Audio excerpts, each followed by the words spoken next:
I'm pitting two titans against each other this week with Man of Steel versus Shaquille O'Neal's masterpiece, Steel.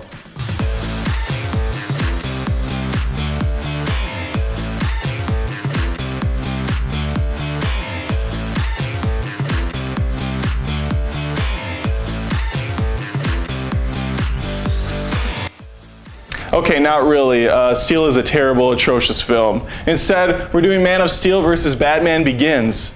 That's a fair fight.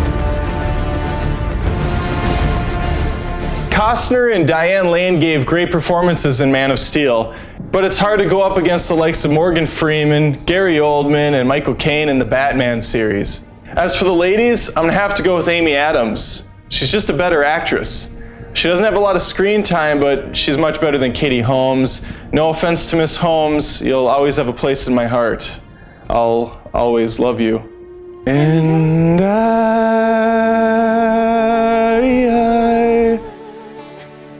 will always love you, Katie. Begins has a bit more of an advantage in the villain department because it has two, Scarecrow and Roz, against General Zod. However, I'm going with Zod on this one.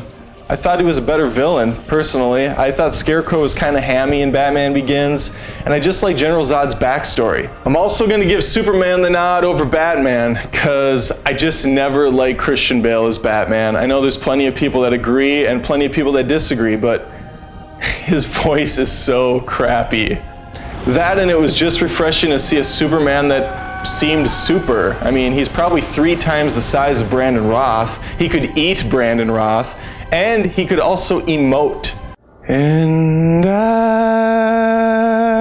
we got 2 superhero movie reboots here. Christopher Nolan had a hand in both, directing Begins, producing Man of Steel. David S. Goyer writing both films as well.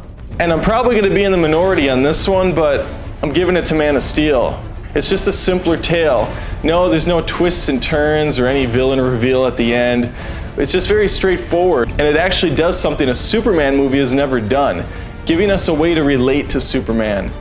And that's told through flashbacks, which might put some off, but I found them refreshing. Batman Begins, of course, has a great story as well. Bruce Wayne getting raised up with the League of Shadows, only to have to fight his master at the end. He comes into his own as both Batman and Bruce Wayne, but I just like the simpler, straight-focused story of Superman.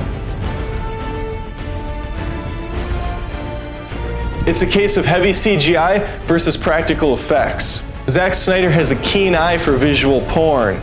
Throwing 2 superpowered aliens at high speed through buildings look like something right out of Dragon Ball Z. There's extravagant space battles in the beginning of the film, look like a cross between Avatar and Battlestar Galactica. Plus you have those beautifully shot focus scenes, such as Clark Kent looking up from the water as the oil rig explodes. On the other hand, we have Christopher Nolan's take. It's darker, it's grittier, the camera's more focused, it's not so sporadic. Unless there's action. Then he gets you in a shaky cam, lets you feel what's going on in the battle sequences. It works for some, and it's a turnoff for others. Personally, in Batman Begins, I thought the shaky cam was a bit much. Music's going to Batman. It almost has to, doesn't it?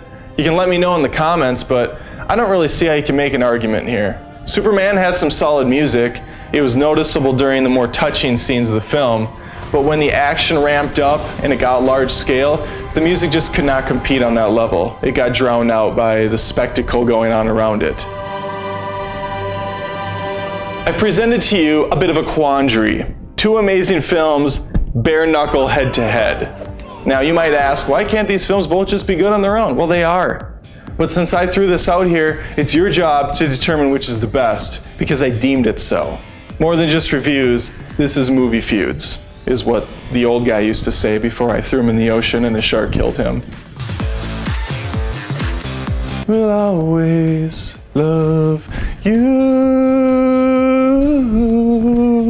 Katie Holmes.